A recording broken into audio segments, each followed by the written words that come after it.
आज आपसे शेयर करते हैं बहुत ही ज्यादा नरम मुलायम सॉफ्ट सी इडली बनाने की बहुत ही ज्यादा आसान रेसिपी। देखकर भी आप समझ पा रहे होंगे फ्रेंड्स कितनी ज्यादा नरम मुलायम सॉफ्ट सी बनकर मजेदार सी तैयार हुई है।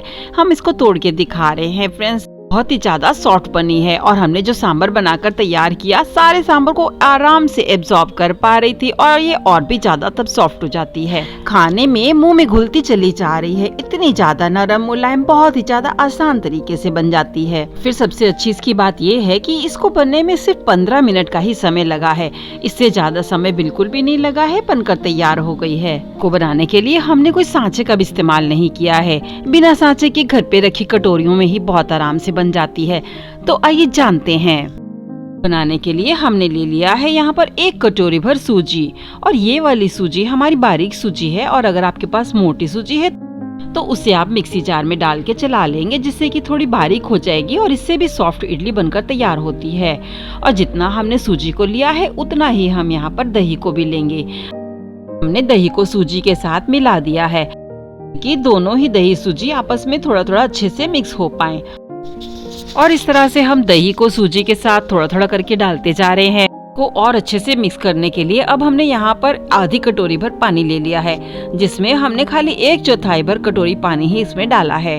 हमारी कटोरी 200 ग्राम के बराबर है, और हमने थोड़ा थोड़ा करके पानी भी इसमें डाल दिया है, जिससे कि सूजी भी अच्छे से भीग जाए और दही के साथ अच्छे से मिक्स हो जाए। चम्मच की सहायता से हम दही सूजी को आपस में अच्छे से मिला रहे हैं। हम पानी मिला देते हैं तो ये और भी आसानी से मिक्स होने लगती हैं। लेकिन फ्रेंड्स ध्यान रहे हमें कि यहाँ पर ज़्यादा पानी बिल्कुल भी नहीं इस्तेमाल करना है। तो हमारी कटोरी में 1/4 भर पानी बच गया है।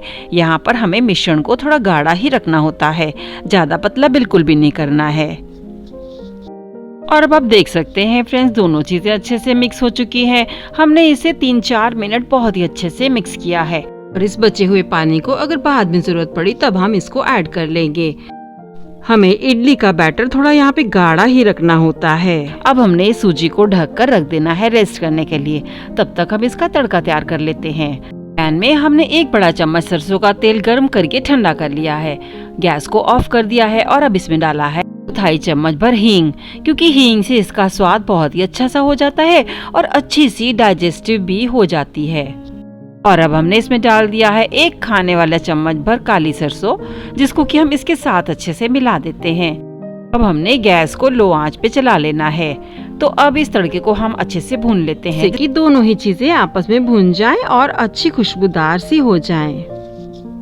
काली सरसों अच्छे से भुन जाती है ना फ्रेंड्स, इसमें अच्छा सा स्वाद आ जाता है, तो फिर ये थोड़ी सी छिटकने भी लगती है।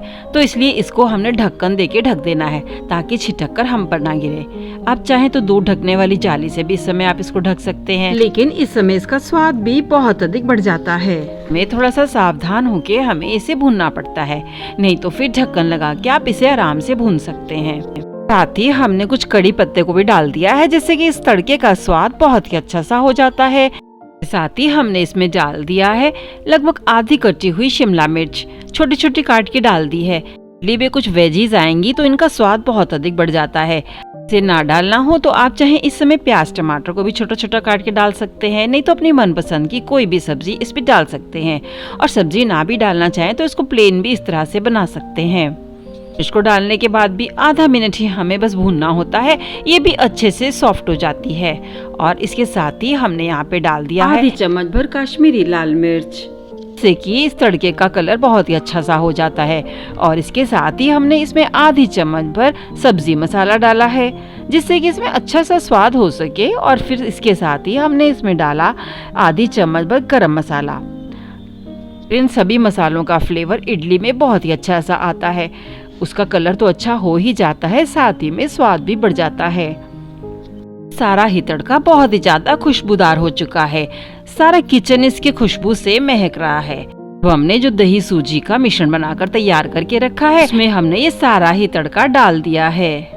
सारे ही तड़के को डाल देना है और सारे ही तड़के को हमने इस मिश्रण में अच्छे से चला देना है, जिससे कि इसका कलर और स्वाद बहुत ही अधिक बढ़ जाता है। फिर से हमने सारे ही मिश्रण को बहुत अच्छे से 2-3 मिनट के लिए चला देना है, जिससे कि सारी ही चीजें आपस में बहुत अच्छे से मिक्स हो जाएं। और ये हमारा मिश्रण अब बिल्कुल अच्छे से इडली के लिए बनकर तैयार हो चुका है। सभी चीजें आपस में अच्छे से मिक्स भी हो चुकी हैं। से ये एक स्मूथ मिश्रण बनकर तैयार हो चुका है।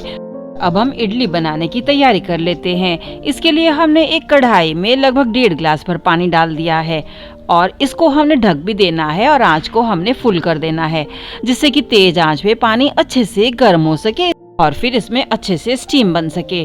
और साथ ही में हमने जिस कटोरियों में इडली को बनाना है, यहाँ पे घर पे नॉर्मल इस्तेमाल करने वाली हमने कटोरियों को लिया है। इसको हमने रिफाइंड ऑयल ब्रश की सहायता से ग्रीस कर लिया है कि हमारी कटोरियों में इडली बिल्कुल भी चिपके नहीं। सारी तैयारी हमें इडली बनाने के पहले ही कर लेनी होती है, ताकि मिश्रण को तैयार करने के बाद हमें बिल्कुल भी रुकना ना पड़े। और इस तैयार मिश्रण में अब हमने डाल दिया है थोड़ी सी कटी हुई छोटी छोटी बारीक धनिया, जिससे कि देखने में इडली अच्छी तो लगती ही है, साथ ही में इसका स्वाद भी बहुत अधिक बढ़ जाता है। अब हमने यहाँ पर ले लिया है इनो फ्रूट सॉल्ट, जो कि लगभग 5 ग्राम के बराबर है, यानी कि 1 चम्मच के भर इसमें रहता है। और अब इस इनो फ्रूट सॉल्ट को भी हमने इस तैयार मिश्रण में डाल देना है कि सारा ही इडली का मिश्रण बहुत ही अच्छे से फूलकर सॉफ्ट हो जाए और हमारी नरम नरम इडली बनकर तैयार हो। और इसके साथ ही हमने इस पे डाल दिया है 1 चम्मच भर पानी, और पानी डालने से बहुत ही ज्यादा ये एक्टिवेट हो जाता है, अच्छे से बबल्स आने लगते हैं। तो इसको हम सारे ही मिश्रण में अच्छे से चला देंगे, जिससे कि सारे ही मिश्रण में बहुत ही अच्छे से बबल्स आ जाएं और बहुत ही ज्यादा ये सॉफ्ट बनकर तैयार हो, तभी हमारी इडली सॉफ्ट बनती है। और इसके अलावा हमने इसमें कुछ भी नहीं डाला है, लेकिन सारे ही मिश्रण में हमने इसे अच्छे से चला देना है कि सारा ही मिश्रण अच्छे से फूल सके। लेकिन ध्यान देने वाली बात यह है फ्रेंड्स कि इनो डालने के बाद हमें इस मिश्रण को ज़्यादा देर नहीं रखना होता है और इसे हमने झटपट से डाल लेना है कटोरियों में, ताकि अच्छा सा इनो का असर इसमें रहे और इसमें बबल्स भी अच्छे से बने रहें।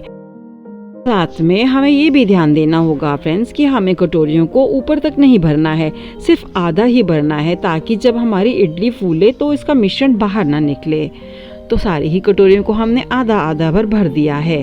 और अब हमने जो कढ़ाई रखी थी पानी को गर्म होने के लिए, ताकि अच्छे से इसमें स्टीम बन सके, अब हम इसका ढक्कन हटाकर देख लेते हैं। स्टीम तो इसमें अच्छी बन ही चुकी है और इसमें अच्छे से बबल्स भी आ रहे हैं। अब हमने इसमें स्टैंड को भी रख दिया है, हमने इसको पलट के रखा है जिससे हम इस पे कटोरियाँ रख सकें। और अगर आपके पास स्टैंड ना हो तो इसकी जगह पर आप कोई प्लेट भी पलट के रख सकते हैं।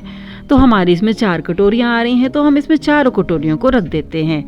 कटोरियों को रखने के बाद हमने इस पे अच्छे से ढक्कन को ढक देना है, जिससे कि इसमें अच्छी सी फिर से स्टीम बन सके। लगभग 15 मिनट के लिए मीडियम आंच पर इसी तरह से रख के हमने इसे छोड़ दिया है और घड़ी देख के सिर्फ 15 मिनट का ही हमने इंतजार करना है। और इसके बाद हम इसे चेक कर लेते हैं।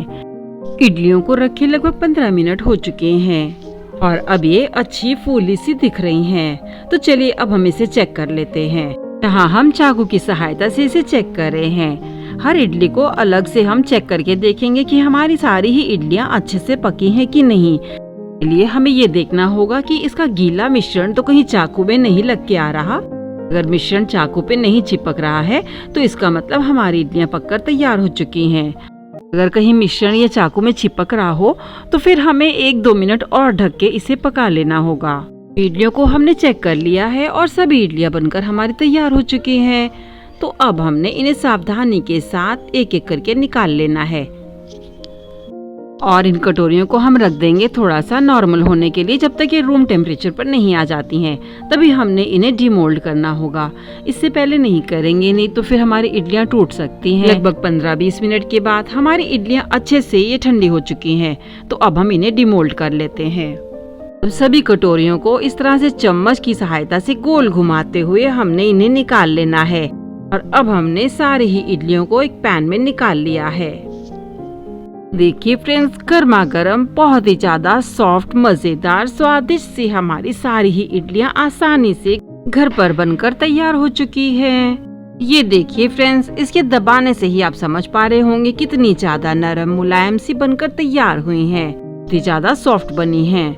और अब हम इसे तोड़ के भी दिखा देते हैं। और ये देखिए कितने आराम से ये टूट पा रही हैं, मजेदार सी बनकर अंदर से तैयार हुई हैं।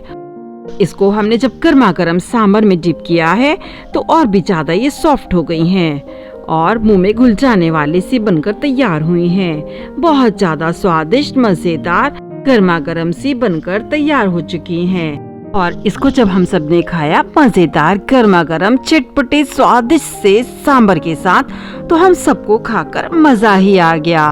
कल की रेसिपी में मैं चटपटा मजेदार सांभर की रेसिपी आपसे शेयर करने वाली हूँ, ताकि आप भी इन सॉफ्ट इडलियों के साथ इस मजेदार चटपटे सांभर को भी बना खा सकें कि इसे खाकर आपको भी मजा ही आ जाएगा।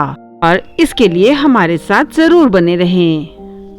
तो फ्रेंड्स, आप भी इस तरह की मजेदार सी आसान तरीके से बनने वाली इस मजेदार इडली को इस तरह से घर पर बनाना खाना, और साथ ही में हमें कमेंट सेक्शन में जरूर बताना आपकी इडली कैसी बनी। इस स्वादिष्ट मजेदार सी गर्मा गर्म इडली को घर पे बनाना और हमें लाइक, सब्सक्राइब और सपोर्ट करना बिल्कुल ना भूलें।